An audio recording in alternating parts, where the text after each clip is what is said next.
My name is Kelsey Donovan, 32 years old, a graphic designer who clawed her way through 6 grueling years of freelance gigs to own a sleek apartment in Plano, Texas. Never in my wildest dreams did I think my own parents would sit me down at a summer family dinner and demand I hand it over to my sister, like it was just another item on their grocery list. We're all packed around their Frisco dining table, the clink of forks cutting through the tension.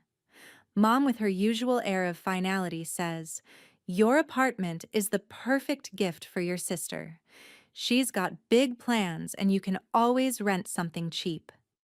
Dad nods, adding, "It's time you put family first, Kelsey." My sister, eyes gleaming like she's already measuring my curtains for her sewing machine, chimes in, "I'll turn that spare room into my fashion studio. You get it right?" The words land like a punch, my pulse racing as I grip the edge of my chair. 6 years of late-night logo tweaks, skipped vacations, and penny pinching for a down payment erased in their minds, as if I'd just been house-sitting. They expect me to pack up and clear out because her latest boutique dream crashed and burned. The sheer gall of it sparks something fierce in me. I lean forward, voice steady, and say, "If that's your play, my response will expose a truth about this family you're not ready for." What came next flipped their plan upside down, a showdown that laid bare every lie they leaned into. Before I unpack that fight, a tale of betrayal, hard lines, and reclaiming what's mine. Drop in the comments where you're watching from. If family ever tried to claim what you built, share your story below. Smash that like if this hits home, and subscribe for more raw tales of standing up to those who should know better. Your support keeps these stories alive. Growing up in Frisco, Texas, my sister Mackenzie and I were inseparable. We'd spend hours sprawled on the living room floor, markers and sketch pads scattered around us, dreaming up wild designs. I'd draw fantastical book covers, dragons curling around Gothic fonts, while Mackenzie sketched dresses with flared skirts and bold patterns. At 10 and 5, we'd swap pages, giggling over her sequined ball gowns and my neon-colored spaceships. "We're gonna be famous artists," she'd declare, her pigtails bouncing as we pinky swore to open a studio together someday. Those days, our small ranch house felt like a creative haven, with Mom cheering our doodles and Dad taping our best pieces to the fridge. By middle school, things started shifting. Mackenzie at 12 got obsessed with fashion, ripped jeans, chunky boots, anything she saw in teen magazines. Mom and Dad began funneling cash into her whims, a shiny new sewing machine for her 13th birthday, summer fashion camps in Dallas, even a weekend workshop with a local designer. "She's got a spark," Mom would say, beaming as Mackenzie modeled a lopsided sundress she'd stitched. I didn't mind at first. My sketches were leaning toward digital art, and I'd spend hours on our clunky family computer teaching myself Photoshop with online tutorials. But when I asked for a $50 art program to practice layouts, Dad brushed me off. "We're tight this month, Kelsey," he said, while Mackenzie's camp fees easily triple that never seemed to be an issue. High school sharpened the divide. At 16, I was sketching logos for school clubs, dreaming of a graphic design degree. I'd stay up late researching scholarships for UT Dallas, knowing college was my ticket out. Meanwhile, Mackenzie, barely 13, was getting private sewing lessons, her room overflowing with fabric bolts Mom bought on sale. When I landed a part-time job at a Frisco coffee shop to save for a laptop, Mom barely noticed, too busy signing Mackenzie up for another design course. "Your sister's got big potential," she'd say, as if my portfolio of posters for the drama club was just a hobby. Dad, always quieter, would nod along, never questioning the uneven scales. By the time I hit 18, the favoritism was glaring. I applied to UT Dallas, got in, and pieced together my tuition with Pell Grants, a barista gig, and a side hustle designing flyers for local businesses. Every dollar was a fight. $4 lattes served to cranky customers late nights, formatting menus for mom-and-pop shops, student loans piling up like a bad bet. Mackenzie, though, sailed into a fashion school in Houston, tuition fully covered by our parents. She needs the support to shine, Mom insisted, when I asked why they couldn't chip in for my textbooks. I swallowed the sting, kept my head down, and churned out assignments determined to prove I didn't need their help. Mackenzie's path predictably wobbled. Halfway through her first year, she started skipping classes, more interested in Instagram aesthetics than actual coursework. By her second year, she dropped out, claiming she'd learn better on her own. Mom and Dad didn't blink, funneling more money into her side projects, fabric orders, a website for her boutique. I'd call home from my dorm, exhausted from pulling doubles at the cafe, and hear about her latest vision board. "She's finding her way," Dad would say, as if my 4.0 GPA and client list were invisible. I'd hang up staring at my tiny dorm fridge, wondering why my grind never seemed to measure up. Looking back, those years laid the fault lines. Mackenzie and I drifted our sketchpad days, buried under her coddled dreams and my quiet hustle. I still loved her, but the resentment simmered not at her, but at the lopsided rules our parents set. By the time I graduated debt-heavy but proud, I thought I'd left that unfairness behind. I was wrong. After graduating, I poured everything into building my career. My graphic design degree from UT Dallas came with a hefty student loan, but I hit the freelance circuit hard, signing up on platforms like Upwork to chase every logo, banner, and website mock-up gig available. My first place in Plano was a shoebox rental, leaky faucet, noisy neighbors, but it was my war room. I'd burn the midnight oil, tweaking layouts for demanding startup founders fueled by cheap coffee and stubborn ambition. Early on, the paychecks were slim, barely covering rent and loan payments, but I hustled, stacking a portfolio that started catching eyes. A couple of years in, I landed a game changer, a lucrative contract with an Austin tech startup to design their full branding package, logo, app, interface, marketing assets. That deal opened doors. Soon, I was creating visuals for a Dallas restaurant chain, a fitness app out of Houston, even campaign materials for a local politician. My client list grew, and so did my bank account. I was relentless, cold pitching businesses, refining designs till dawn, funneling every spare dollar into a savings account marked home. Driving through Plano's tidy neighborhoods, I'd spot modern apartment complexes with sleek facades and big windows, vowing one would be mine someday. After 6 years of grinding, I had enough for a down payment on a 2-bedroom unit in a sharp Plano building, my name on the deed, a mortgage I could handle. Walking in that first day, hanging my own artwork on the walls, setting up a desk by a small balcony, it felt like planting a flag on my own turf. My boyfriend Ethan, a financial advisor I met at a networking mixer, helped me navigate the paperwork to make it real. We'd been together a year, and his knack for numbers grounded my creative streak. He'd grin, lounging in my new living room, joking about borrowing my balcony for client calls. But then Mom started ringing me up out of the blue. "How's that new place, Kelsey?" she'd ask, voice too smooth. Pressing for details, square footage, amenities, guest space. Dad followed suit, casually probing about parking and maintenance fees during a Sunday call. I chalked it up to parental pride, but the questions piled up, each one sharper than the last, like they were cataloging my home for a reason. Ethan wasn't buying the act. Over burgers at a local joint, he leaned across the table, eyes narrow. "Your family didn't care this much when you were scraping by in college," he pointed out, tying it back to the favoritism I'd shared from my teen years. "They're up to something. Watch your back." His words hit like a warning bell, lingering as Mom's texts shifted to requests for photos of my place, her tone almost too eager. My sister jumped in, flooding my inbox with Pinterest boards of interior design ideas, raving about how perfect my apartment was for her vibe. I sent a few pics to keep the peace, but Ethan's caution gnawed at me. Then they showed up. Mom and my sister rolled in on a Saturday, claiming they were just passing through Plano. Mom strode in, inspecting every inch like she was staging it for sale. "Such great light in here," she said, running a hand along my kitchen counter.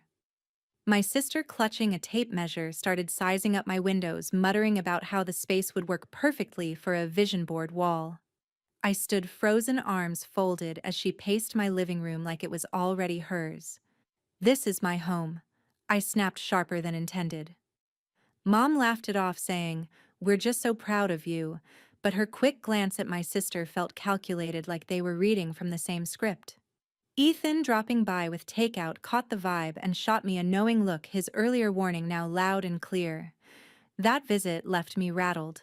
Mom's probing my sister's brazen, measuring Ethan's gut check. It all screamed trouble. I'd clawed my way to this life designed by design, and now my own family was eyeing my home like it was up for grabs. Whatever they were scheming, I wasn't letting it slide. A week after that evening visit, my parents insisted on a family dinner back in Frisco. I hadn't been to their house in months, too busy settling into my new apartment, but Mom's text was firm. "We need everyone together." I drove over with Ethan, my boyfriend, expecting a routine catch-up, maybe some grilled chicken and small talk. Instead, I walked into a scene that turned my world upside down.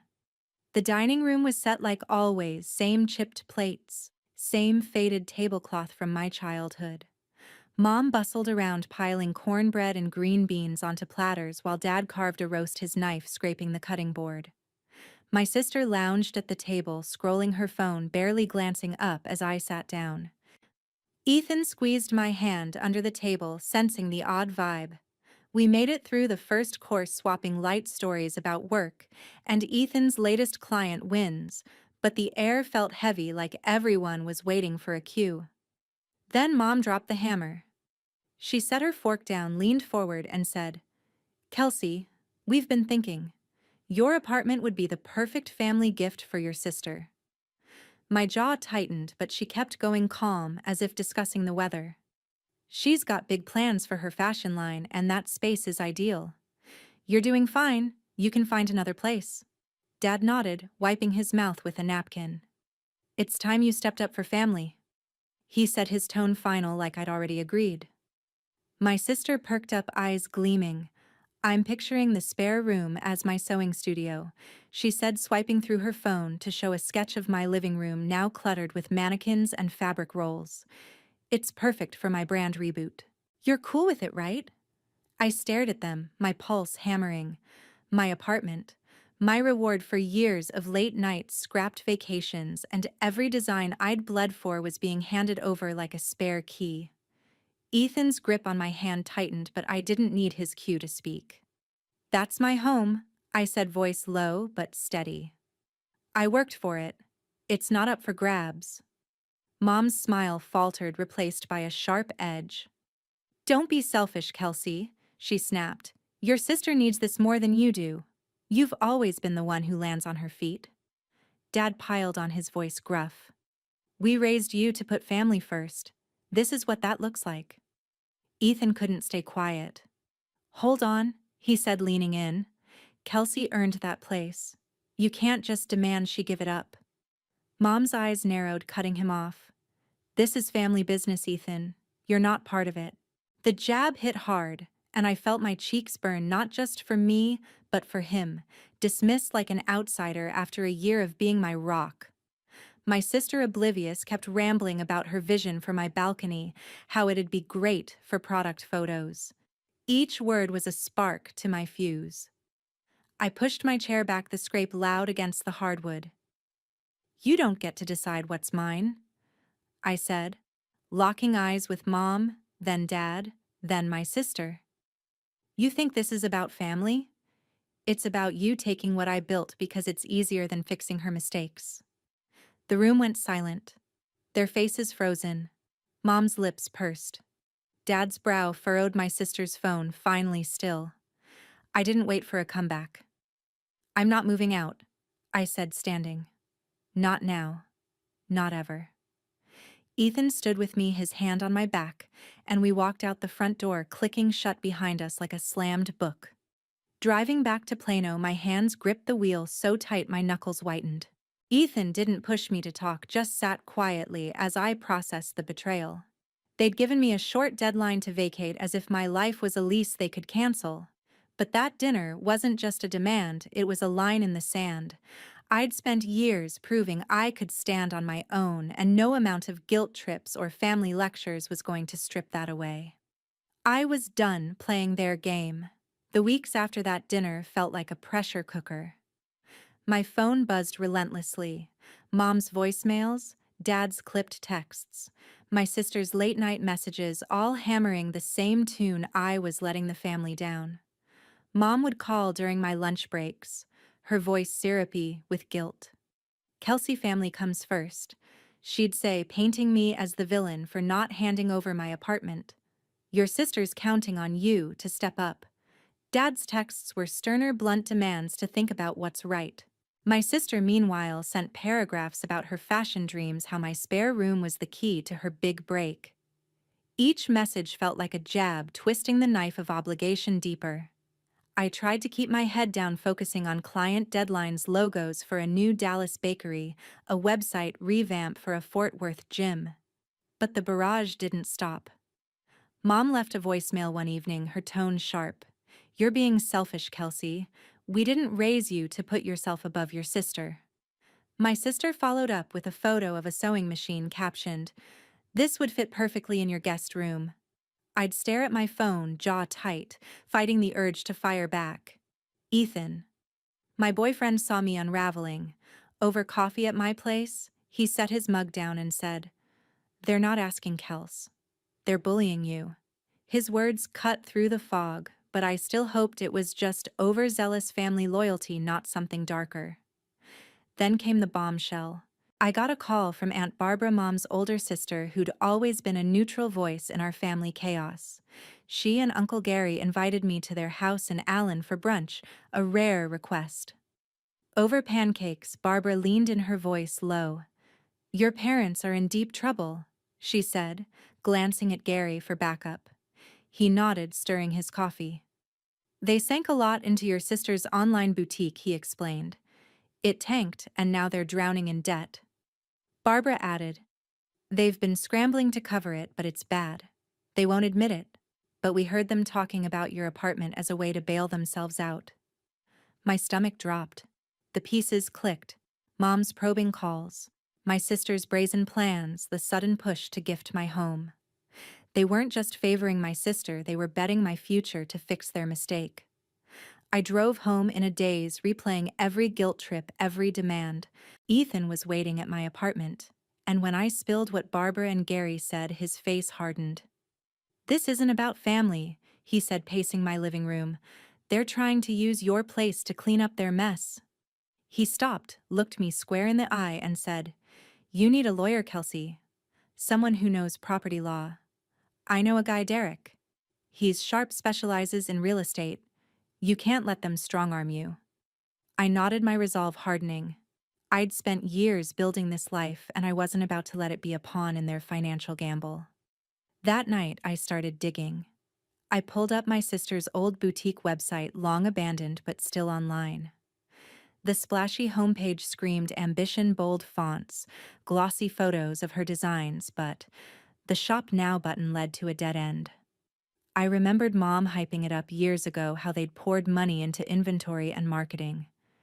Now Barbara's words echoed a failed venture, a heavy debt, and my apartment as their escape plan.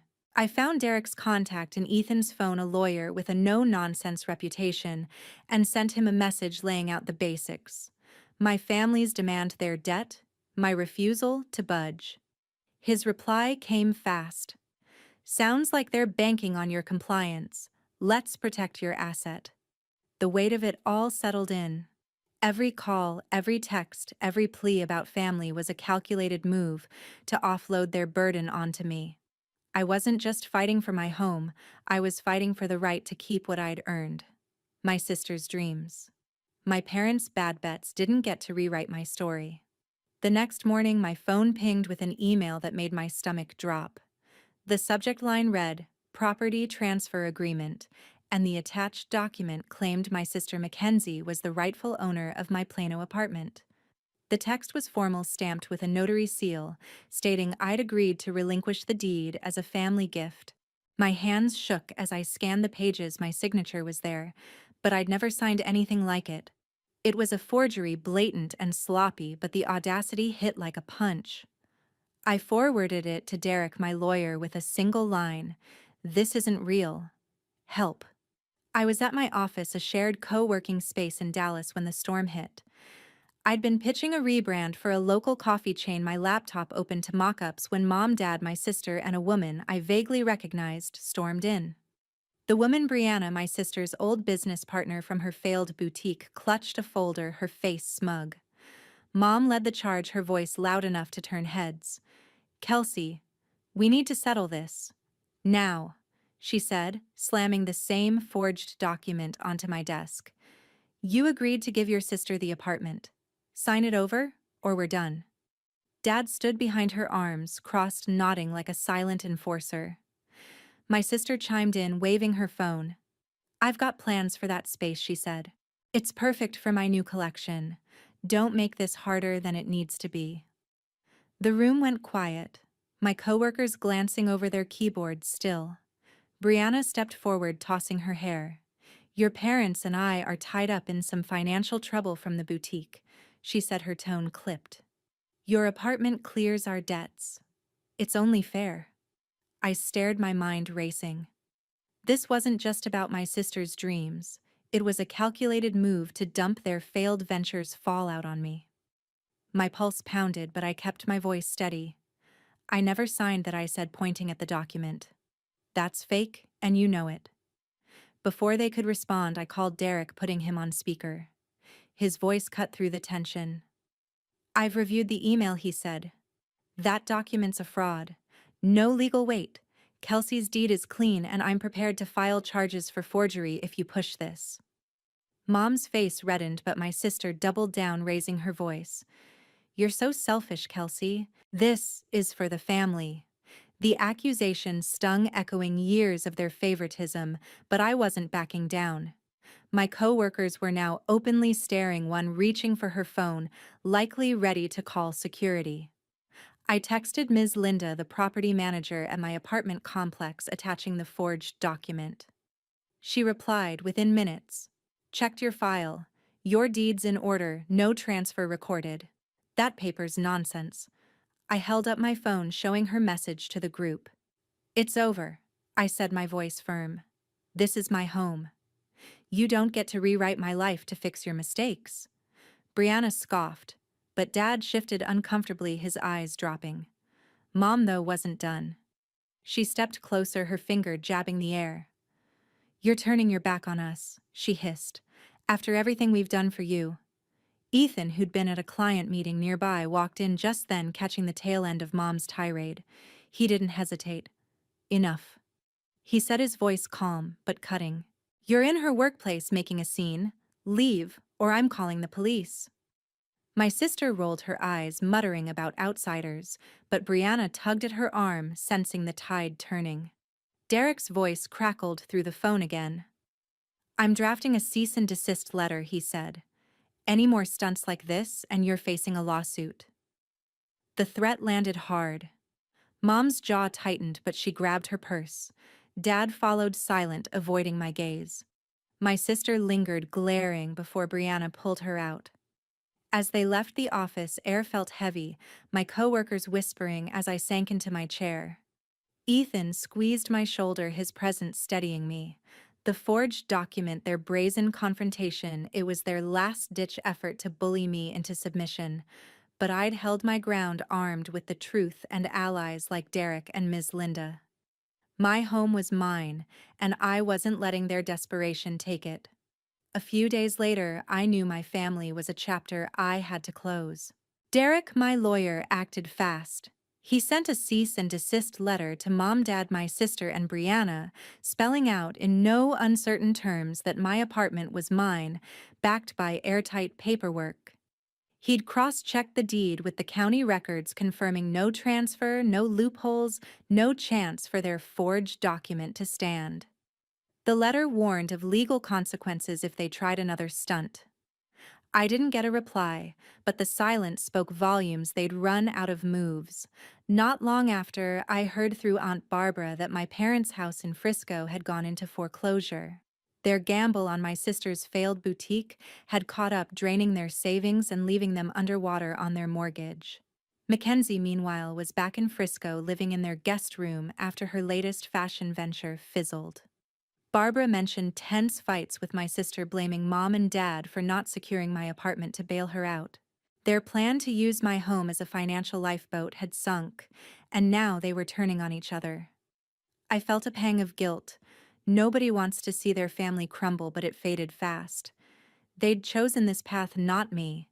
My phone kept buzzing with their calls and texts, mom's voicemails dripping with pleas for family unity, dad's messages gruffly demanding I come to my senses. My sister sent long rants accusing me of abandoning her dreams. I didn't respond. One evening, sitting on my balcony with a glass of wine, I made the call to block them all: Mom, Dad, my sister. My thumb hovered over the button for a moment, but when I pressed it, a weight lifted. I wasn't cutting them off to be cruel. I was done letting their manipulation define me. Aunt Barbara and Uncle Gary reached out, offering to mediate, but I politely declined. Some bridges aren't worth rebuilding. Life moved forward, and it felt lighter. Ethan proposed one crisp October night down on one knee in a quiet park near my apartment. His ring was simple, a silver band with a small sapphire, but it meant everything. We'd been through the fire together, his steady support during the forged document chaos, his unwavering belief in my right to my home. I said yes, and we celebrated with takeout tacos on my couch, laughing about our future. My career was soaring too. I landed a lucrative contract with a Dallas-based tech firm designing their entire visual identity logos app, layouts, marketing collateral. The work was demanding but thrilling, a reminder of how far I'd come from those early freelance days. Looking back, the ordeal with my family taught me a truth I'll carry forever. Self-respect outweighs toxic ties, even blood ones. I'd spent years chasing their approval, bending to their guilt trips, but their attempt to take my home was the final straw. They saw my success as their safety net, not my achievement. Cutting them out wasn't easy. There were nights I second-guessed myself, wondering if I'd been too harsh. But each time I walked into my apartment, saw my artwork on the walls, my desk by the balcony, I knew I'd made the right call. My home was my sanctuary, earned through my own grit, and no one could take that away. For anyone watching this unfold, my story isn't just about a house. It's about standing up for what's yours. Family can be a strength, but when it's a chain, you have to break free. Set boundaries, hold them firm, and don't let guilt erode your worth. I'm building a life with Ethan now, one rooted in mutual respect, not manipulation. My career's thriving, my home's mine, and I've learned that the only approval I need is my own.